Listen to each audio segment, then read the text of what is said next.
For Naruto, life with Orochimaru was strained, in a way of putting it. Of course, Orochimaru provided Naruto with everything that a child could need, and maybe even want. But there was always a level of separation between the two of them, as if there was some invisible barrier that never allowed for them to get as close as a parental figure and a child might be. From a young age, Naruto addressed him as Orochimaru Sensei, and that's how it was kept. Of course, for Orochimaru, life as a shinobi in the Hidden Leaf didn't change. He still went on missions and, for stretches of time, wouldn't be at the house. And when that was the case, whenever Anko wasn't busy, or Big Sis Anko, as Naruto would call her, she would look after him. But there were some days when Naruto was on his own. Those days were always the hardest. In the beginning, things weren't so bad. That was until a certain event. Naruto was 6 years old, and it was the night of the Fire Festival. Naruto and Anko had gone to the festival, and Orochimaru was going to be enjoying a quiet night at home. While Anko had gone off to the bathroom, Naruto had wanted to go and win a prize. It was some sort of booth where a game was being played, and Naruto offered his money to play, wanting to win a toy mask. But the shopkeeper, upon seeing the boy, became absolutely disgusted with him. The crowd began to see what was happening, and they were not in a festive mood, not at his presence. Naruto didn't understand until the crowd of people started yelling for him to go away. "Demon! Murderer! How can you show your face around here? Get away from us! Go away!" "But what? What did I do?" "I said beat it, kid. You're not welcome here." "What? But I have the money. Why What? You want this? Here, take it! Ow! Now I said get out of here! Scram, you damn demon! Get out of here! Go! Get out! We don't want you!" Anko immediately rushed to Naruto's side, shielding him from the onslaught as she looked to the crowd angrily. "You're gonna pick on a little kid? Well, why don't you fight me, huh? What's the meaning of all this? You call yourself a Konoha shinobi. Then you know damn well why you shouldn't stand beside that monster." Anko wanted to wring his neck, but she saw Naruto in tears. What was supposed to be a happy and joyous occasion had now been marred by sadness. When they came home, Naruto didn't speak much. He just went to his bed and crawled to sleep. Orochimaru asked about what had happened, and Anko explained how the people started attacking Naruto. Orochimaru immediately went out to find what was going on, and it didn't take long. Shortly before the festival, information had been leaked to the public. The true status of Naruto Uzumaki. Despite the decree being made that no one would ever speak of this aloud, somehow the information had gotten out. They couldn't speak about it to Naruto or tell him, but they sure as hell could express how they felt. Orochimaru stormed into Hiruzen's office. "Orochimaru, what are you doing here in this hour?" "Lord Third, what is the meaning of this? It seems like Naruto's status has been revealed." "His status? I have specifically decreed no one spoke it aloud, but the harassment persists. Tell me, who else knows?" "Only a select few, Orochimaru. But I have a pretty good guess as to who done it." Before Hiruzen could even advise Orochimaru, The snake Sanin had already found himself at the underground lair of Danzo Shimura. He was allowed in. After all, he was one of Konoha's finest. Danzo was enjoying a book when Orochimaru approached. I could feel your bloodlust from miles away, Orochimaru. What troubles you? You know damn well. Why did you do this to Naruto? You mean the Nine Tails. He is Naruto Uzumaki and you know it. He is the only thing that keeps the Nine Tails at bay. He is a danger to us. A danger that Hiruzen cannot perceive. Leaving him in your care, while wise, you can't run the risk. The people should know that they live next to a ticking time bomb that at any moment could claim their lives. I am simply giving people security. This isn't security. It's fear. Oh, you know what you tried to pull. And what was that? All I've done is strengthen the nation, Orochimaru. The people, their spirits were broken after the Nine Tails attack. The anniversary is coming soon, don't you know? How many lives were lost? Families that were ruined. All because of him. Naruto is the Jinchuriki of the Nine Tails. His existence is what saves this village. He keeps the beast in check. Surely you know this. I am aware. But tell me, do you think that other people will feel the same? They only feel this way because the information was leaked by you. That's a strong accusation, Orochimaru. I always considered you to be the more level-headed of the Sannin, more so than that gambling drunk Tsunade and that perverted toad sage Jiraiya. But perhaps I was wrong about you. I thought that you could be different, that you would not fall for the same deceit as my dear friend Hiruzen. But no, instead, you continue to placate to his stupid whims and ideologies. You chose to come after a child, Orochimaru said. Someone defenseless to fight against you. I am the one who will look after the boy, and I will make sure that he will never harm this village. And I'm sure that that's what Minato said as well. And yet look at what happened. Even the mighty of us can fall, Orochimaru. You would be wise to remember that. And what exactly is that supposed to mean? Orochimaru said to Danzo. It means that for all of your talents, for all of your gifts, you still hold back. That makes you weak. And that weakness makes you predictable. And a predictable shinobi will be a dead shinobi. Time will pass you by. And soon enough, you will reach a crossroads in your life where you must decide for yourself what you want. Power comes at a cost. Security has a price. And if you are not willing to pay that price, then step aside.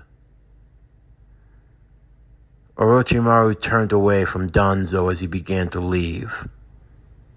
But he left this warning. You are an ambitious man, Danzo. And I will admit, that ambition is something that I like most about you. But make no mistake, that boy is under my protection.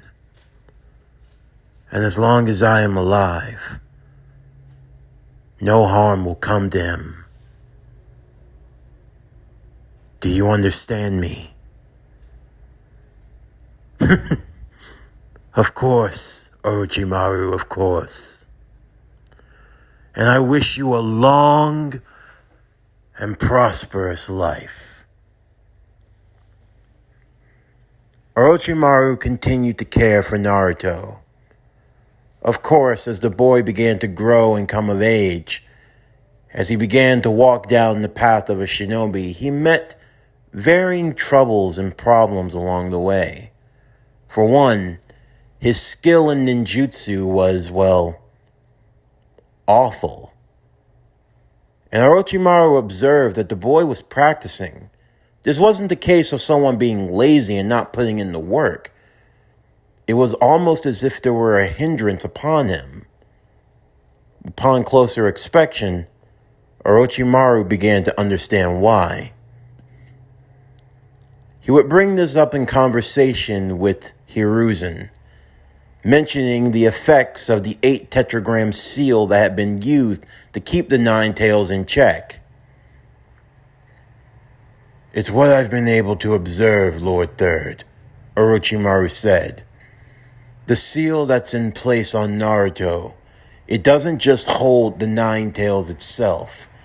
It's actually made to leak out some of the Nine Tails chakra. What? Hiruzen said with a bit of hesitation. Is there a flaw in the jutsu? No, that's the thing. What Minato was able to do was truly remarkable. But I don't believe that someone like him would do something like this as an accident. So you're saying that this was done on purpose? I believe so. It's only a little bit of chakra, nothing major. You could say it's the equivalent of having a leaky faucet. I believe that this is to allow for the small dosage of Nine Tails chakra to mix in with Naruto's. But a leaky faucet, while it can provide water, it's also a double-edged sword. It's a problem that needs to be fixed. Naruto can't turn it on and off willingly. Is there any chance that the Nine Tails could emerge? No. The seal is very secure. Plus, as you've said, Jiraiya is the one who has the key to the seal. So I don't think it's going to break anytime soon. But it does mean that the way he learns will be different from others. Do you have any suggestions, Orochimaru? I believe that the boy needs to take a more drastic approach with his training. He can't be taught like any other student. With your permission, there's a jutsu that I'd like to teach him. Early in the morning, Naruto would awaken with Orochimaru as they walked out to the training grounds. Alright, Naruto, I want you to make a clone. Huh? Go on. Just make a clone of yourself. The clone jutsu? But I'm not really good at that, Orochimaru-sensei. It's fine. I just need you to produce a clone. It doesn't matter how it turns out. Alright then. Naruto would close his eyes as he clasped his hands together in the concentration seal. Wisp of chakra forming around him as he poured all of his efforts into the technique.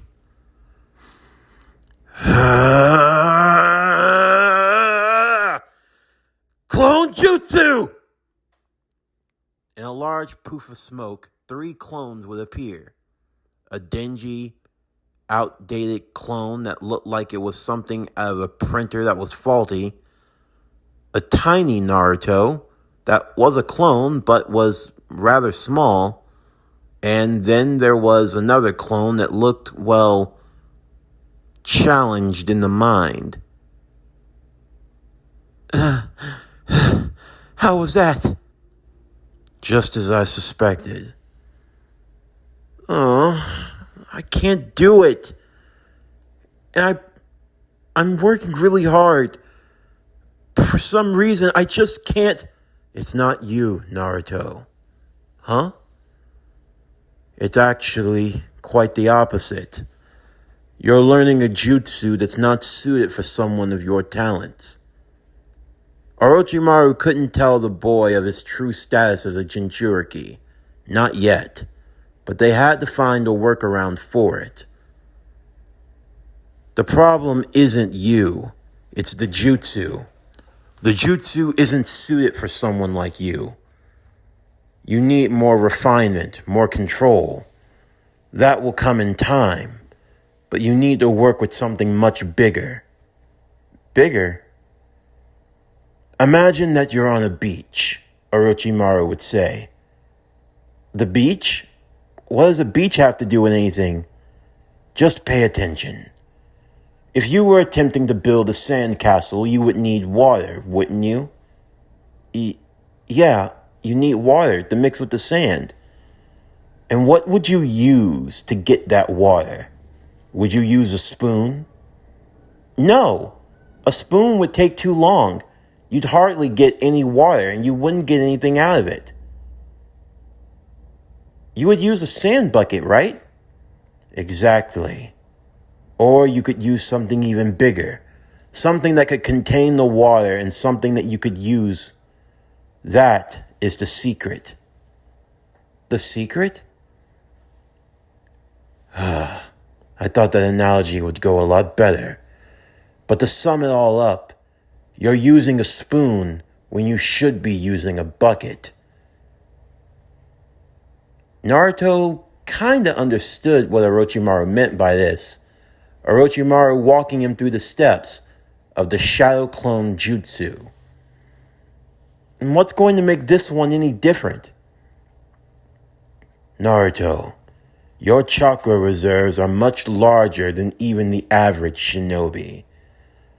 For the average ninja, they don't need to pool much chakra, but you do so almost subconsciously, even when you're not trying. Despite your best efforts, you just pull in way too much chakra to be used. So I have too much chakra. Is that a bad thing? Quite the contrary. For you to have that much chakra at such a young age, it only means that you're far greater than the average ninja. Wow, I must really be awesome then. Do you think I have more chakra than the Hokage? Potentially, Orochimaru said. Wait, really? I do? Orochimaru wouldn't waste time lying about such things. Naruto became extremely excited at this. The idea that he actually had that much chakra to use. But why was he learning this new cloning technique? This cloning jutsu isn't like the standard clone jutsu. Instead of wasting your chakra trying to create an illusion, we're going to put that chakra to work. Because you have so much of it. I want you to attempt to use the Shadow Clone Jutsu. Pour as much chakra into it as you can. But what if You won't mess up. Naruto would try, and he would fail. He tried again, but also failed. This process would continue day and night. So much so that Orochimaru started to wonder if this is how Hiruzen felt training Jiraiya. But he saw how Jiraiya turned out. It wasn't just about talent, no. The boy had talent in his own way. It was about using it to his advantage. He remembered the words of his master. Everyone has a talent for something, Orochimaru, Hiruzen would say. The mark of a true teacher is to be able to draw out the potential of your student. If anything, it's easy to train a prodigy. All you have to do is point them in the direction, and they can normally figure out 70% of the steps themselves. But to train someone that has to be guided step by step, to watch their progress grow, like a flower that buds from a small seed, you watch the effort over time. You nurture it, you water it, you give it sunlight, and slowly, day by day, that seed will bud, and that bud will spring forth through a stem that will eventually bloom into a flower. And that flower, it will only continue to grow. Watch the growth, Orochimaru. That is the key. Day by day, Naruto would improve, until finally, Shadow Clone Jutsu! Naruto found himself surrounded by 10 other Narutos, all of them real, solid clones, all of them cheering in victory. We did it! Yes! We did it! We totally did it! Let's go! Did you see that? Orochimaru Sensei! I did it! You did, Orochimaru said. That's to be expected. You are my student after all.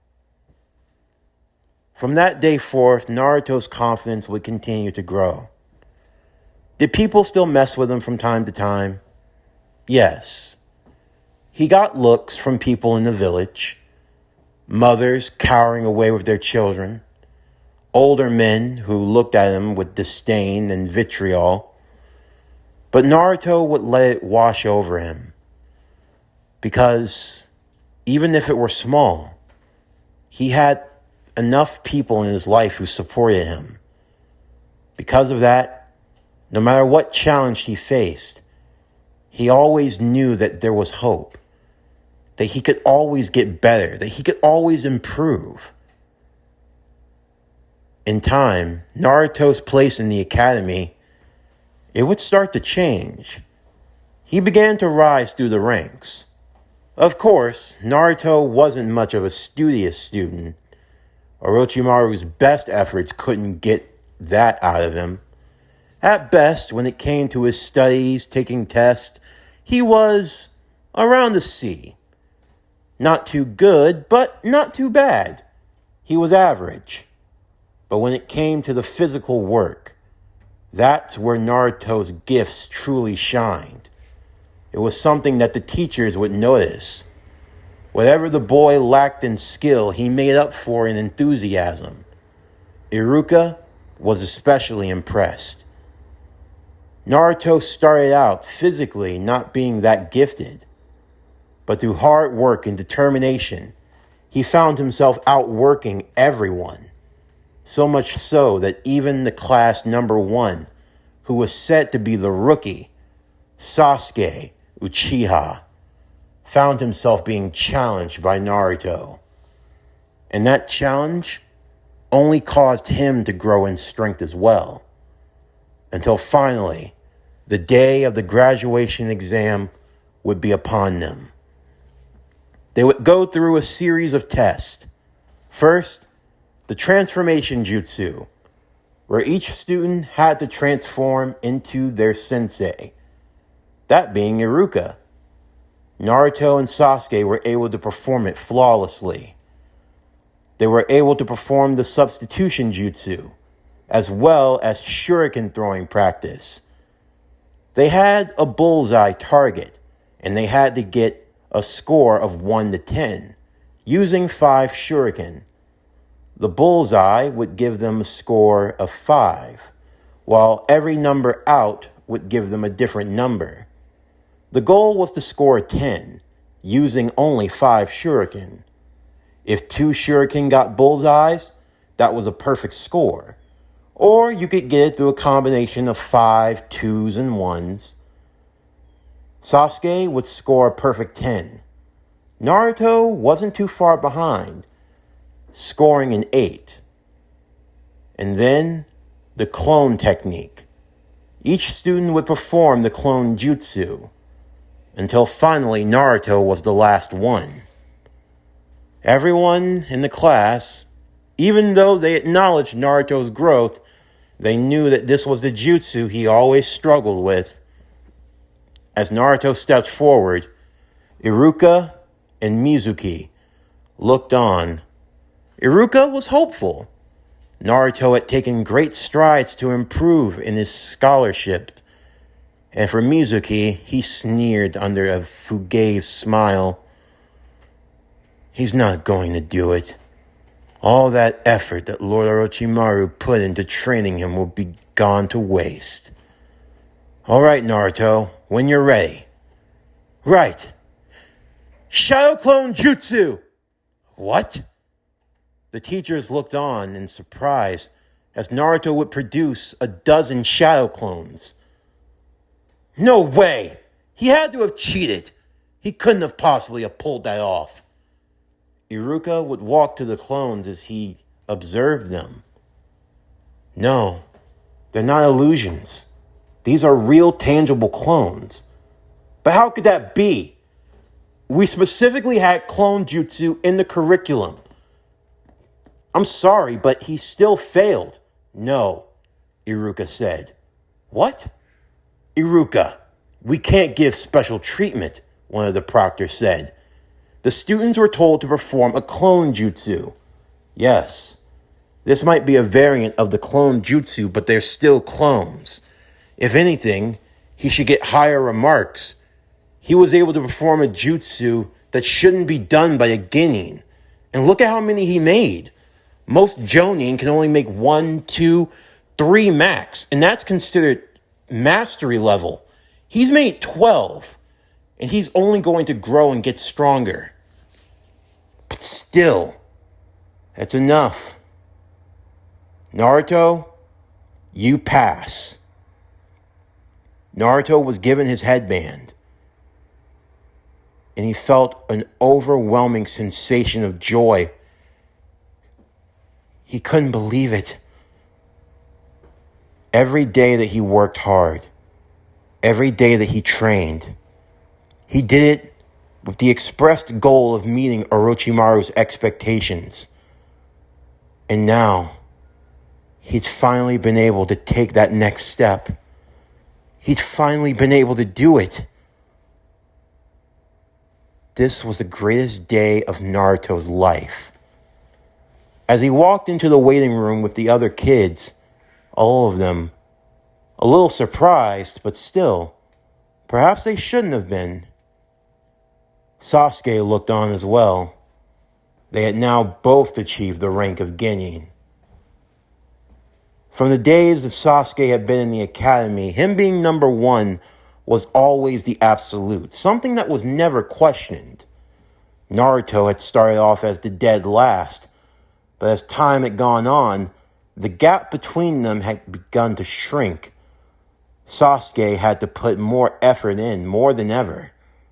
Because out of everyone in the class, it was Naruto that gave him the most fear. If someone like him could actually improve in such a short span of time, was he slacking off? Had he not been giving it his all?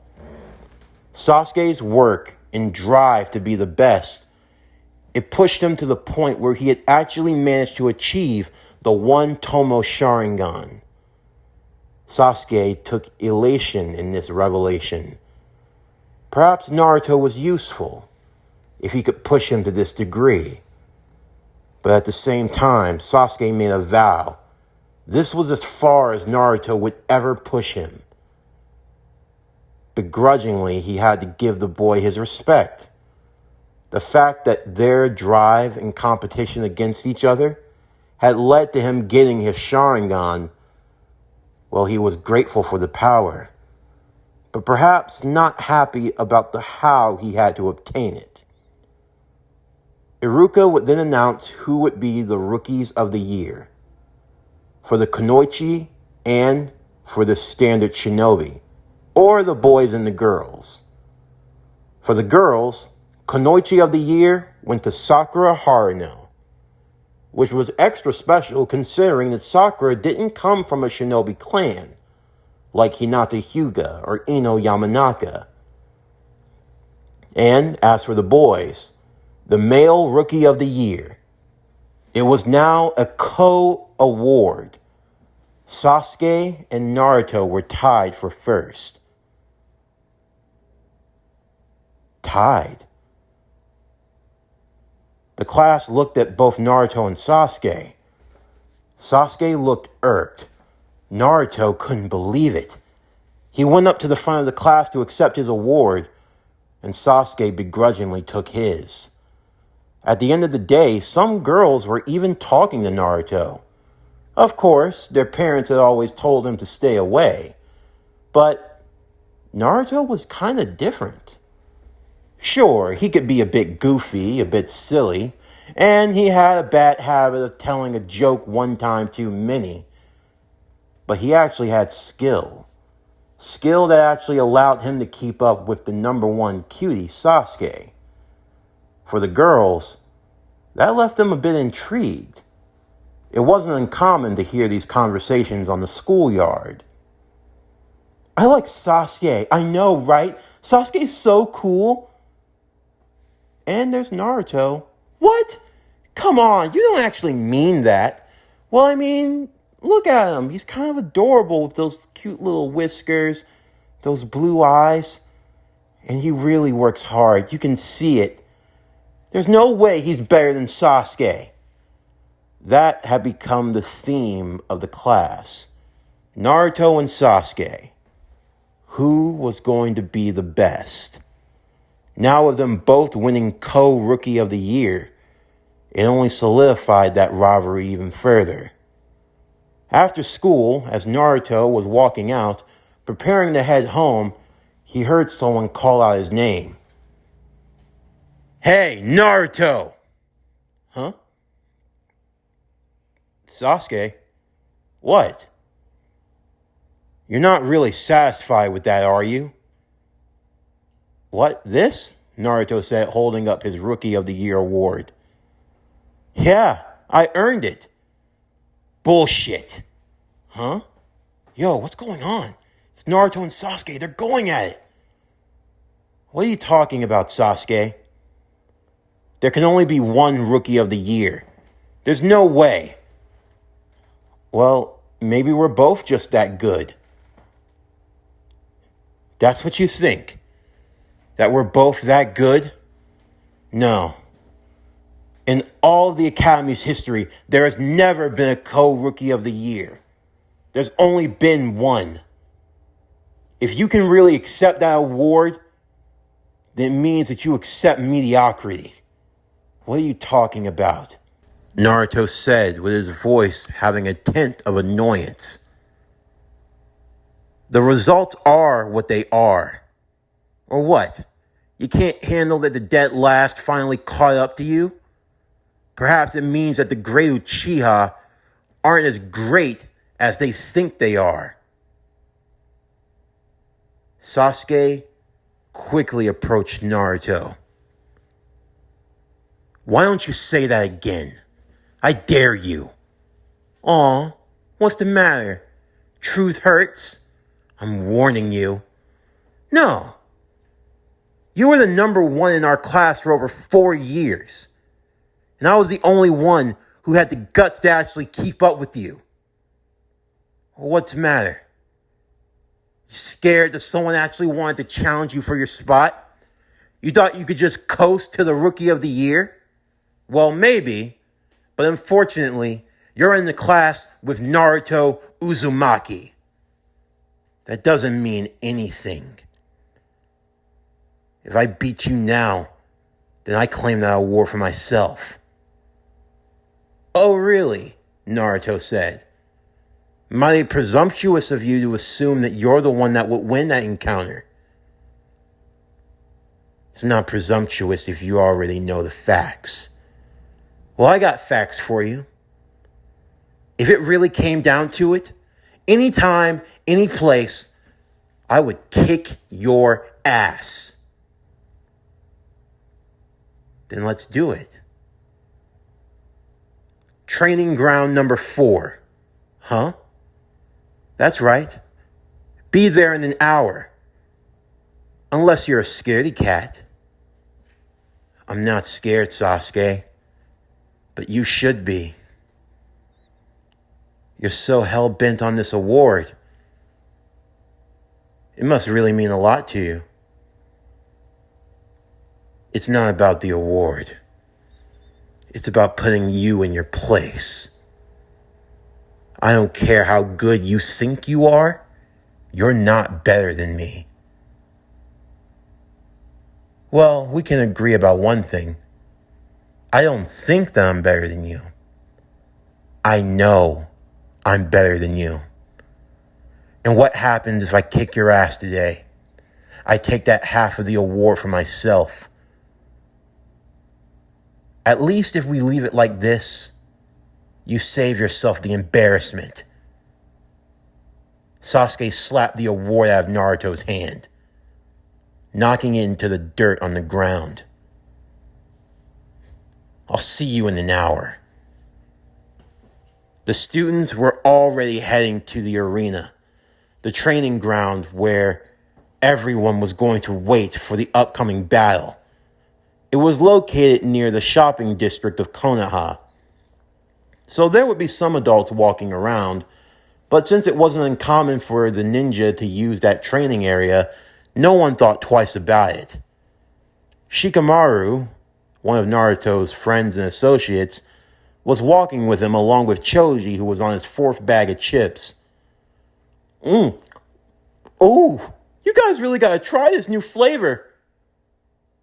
Spicy honey. Sweet, savory, with the right amount of spice. Come on, Choji, we got bigger issues.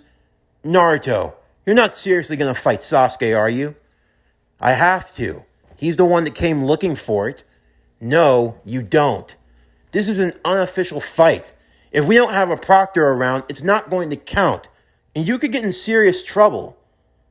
Come on, guys, don't worry about it. As long as we stick to the rules, we don't have anything to worry about. Yeah, as long as they don't use ninjutsu, it should be fine. Isn't it? Choji would ask. If my mom finds out that I was involved in this, she's gonna kill me. This is such a drag. Everyone would make their way to the training grounds. It was an open lot in the back of some old shops and apartment complexes, hardly ever used, but whenever the students wanted to do something without the teachers getting in the way, this was where they came to. The students had already picked their sides as they formed a large circle around the arena area, some chanting for Sasuke, some for Naruto. The Genins, with their newly acquired headbands, displayed proudly on their foreheads. Shikamaru would take forward in the presidings over this exhibition. All right, guys, you know the rules. This is strictly an exhibition match. That means no ninjutsu. You're free to use weapons if you want. And you only win when you knock your opponent to the ground and they yield. Try to keep the destruction to a minimum. It's not going to go that far, Sasuke said. He's right about that. It won't, Naruto said. All right then. Perform the unison sign. Like I have to do something like that. Come on, Sasuke, just do it. No, we're not in school, Naruto. Iruka's not going to save you. You think I need Iruka to save me? You know what it means to form the unison sign. Or do you think that you're above the rules? Reluctantly, Sasuke would reach out his 2 fingers, Naruto doing the same as they shook, before abruptly backing away and getting ready for the fight. Sakura, Ino, Hinata, and others watching on as the battle was set to begin. Sasuke would start by pulling 2 shurikens from out of his pouch, throwing them towards Naruto, who pulled out a kunai and knocked them away. In that split second, Sasuke would close the gap between them both as he threw a right hook towards Naruto. Naruto caught his fist in his hand as the two of them would engage in a flurry of taijutsu offense. Sasuke would attempt a back roundhouse kick to Naruto's head, Naruto blocking with both of his arms, only for Sasuke to spin around, launching another kick. Sasuke would use this time to parry against Naruto, causing both of his arms to be jutted, allowing for an opening as Sasuke would kick him in the gut before kneeing him in the face. But Naruto wasn't done yet. He responded in kind as he came back against Sasuke. When it came to his taijutsu, Naruto fought in a more defensive style, which was kind of ironic given his ninjutsu preference. He fought in a more defensive stance, holding up his arms and deflecting, while Sasuke in return would launch in a flurry of offensive taijutsu, multiple kicks attempting to strike at the head before sweeping his legs from under him. They seemed pretty evenly matched, especially once the dual kunais came out. Everyone watched in amazement as Sasuke had Naruto on the back foot, but Naruto quickly responded by launching a kick of his own. He managed to catch Sasuke in the shoulder, forcing him down to one knee as Naruto would climb up into the air before delivering an axe kick, Sasuke using both his forearms to block, but he could feel that the attacks were heavy. One thing that Sasuke didn't want to give credit for was that when it came to Naruto's striking power, he had a lot of it. Sasuke, however, had the advantage when it came to speed. He was crafty, always staying out of Naruto's peripheral vision, always trying to strike at his blind spots. As the fighting would continue, the kids only got louder and louder, and Sasuke was getting more and more frustrated.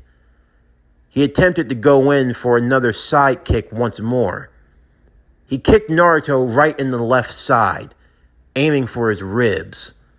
Naruto grunted in pain, but he grabbed Sasuke by the legs, spinning him around before flinging him into a large trash can. And, unfortunately, the trash hadn't been taken out. The dumpster juice from the lid splashed onto Sasuke's head, and now people were laughing at him. Even Naruto was getting in a few good chuckles, but he had kind of hoped that all of this would be over with. As he went to reach for Sasuke to try to help him up, Sasuke would respond, using his hand as Naruto lifted him up before headbutting him. Sasuke then would respond with a punch to the gut, a knee to the face, before he lifted him up and kicked him back. That was kind of dirty, don't you think, Sasuke? It's not over till it's over. Any shinobi should know that. Fine.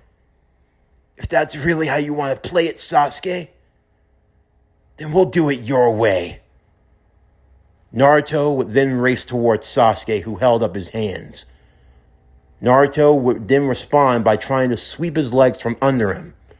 As Sasuke jumped up, Naruto would respond by kicking him in the chest, sending him into the air. As Sasuke was coming down, Naruto would leap up to meet him midway, as he grabbed and flung them onto the ground once again, before delivering 2 knees to the gut.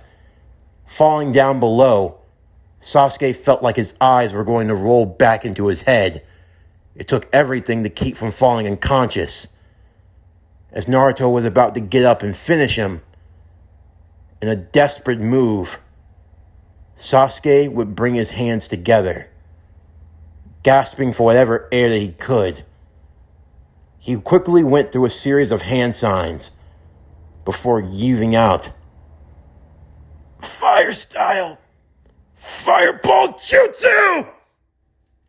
Naruto would have to dodge at the last moment as a fireball was shot towards him. By Sasuke's own admission, that should have been the end of the match, but he wasn't done there.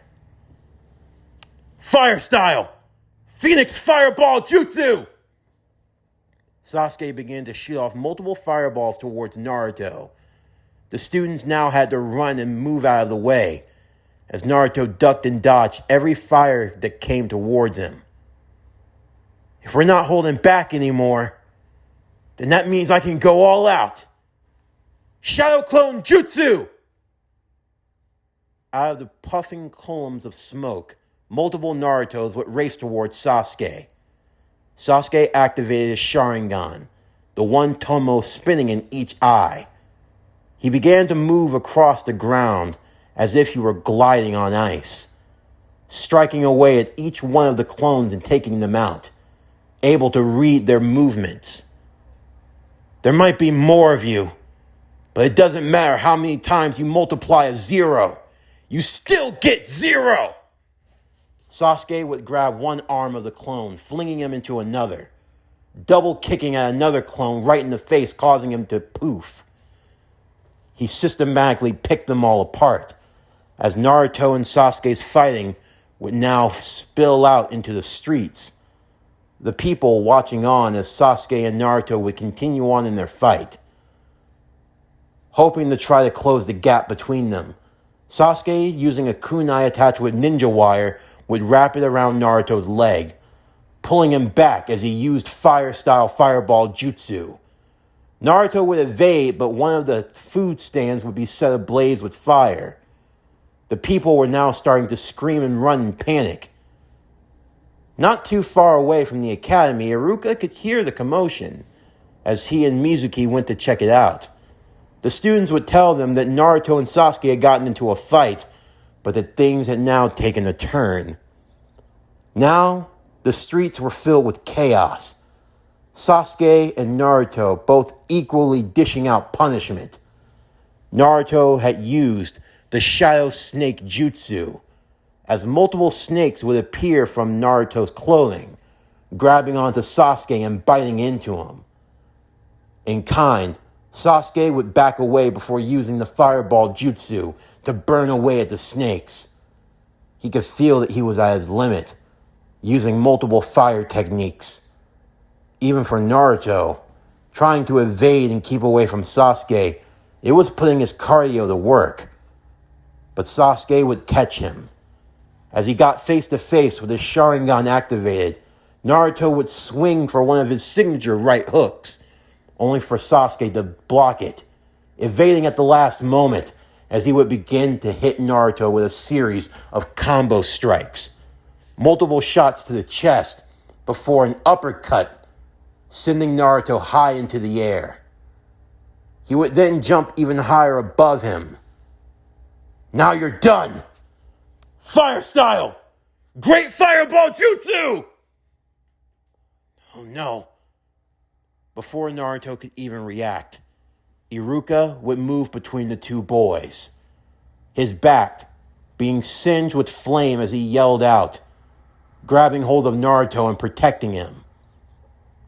Iruka would go crashing down through 3 apartments as he fell onto the ground and collapsed, with Naruto laying on top of him. Sasuke rushed over immediately, as now the bloodlust of battle had left. But by then it was too late. More Jonin had arrived onto the scene. Both Sasuke and Naruto were handcuffed, with chakra ceiling tags placed on them as they were carried off. This incident would infamously be known as the Great Genin Afternoon Brawl. Sasuke and Naruto would sit in holding cells. They sat there for a long time in silence, as the weight of their actions were now starting to fall upon them. Eventually, the cell doors would open as Anko walked in, a look of shame on her face. You got anything to say for yourself, Naruto? I just... She slapped him hard. What were you thinking?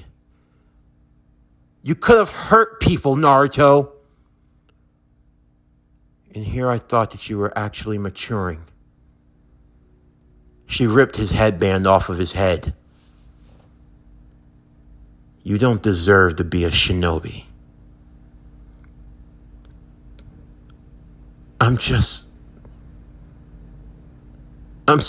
Sorry's not going to cut it, Naruto. Not this time. Naruto would hold his head down in shame. What would Orochimaru think? He was supposed to make him proud.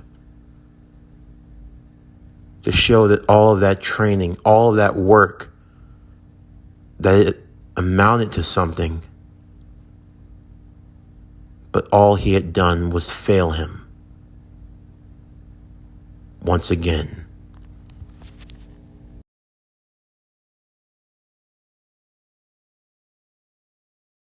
This concludes Naruto Ouroboros. What if Naruto was adopted by Orochimaru? Part 2. As always, if you enjoyed today's video and everything else that we have to offer, then please don't forget to like, comment, subscribe, share, and hit that bell for post notifications so you can stay up to date on everything that is PowerCore Productions and Podcastings that has to come out now and in the future. Also, don't forget that for this week, each video will have a like goal of 50 or more likes. So for yesterday's video, if you watched and enjoyed, make sure you give it a like, and the same for this one. Each video must hit 50 likes by Sunday midnight for it to continue. Stay tuned tomorrow as we continue with Naruto Ouroboros. What if Naruto was adopted by Orochimaru? Part 3. But anyway, that's going to do it for the end of today's video. I'm Javon Harrington with PowerCore Productions and Podcastings. Signing off, and I'll see you next time.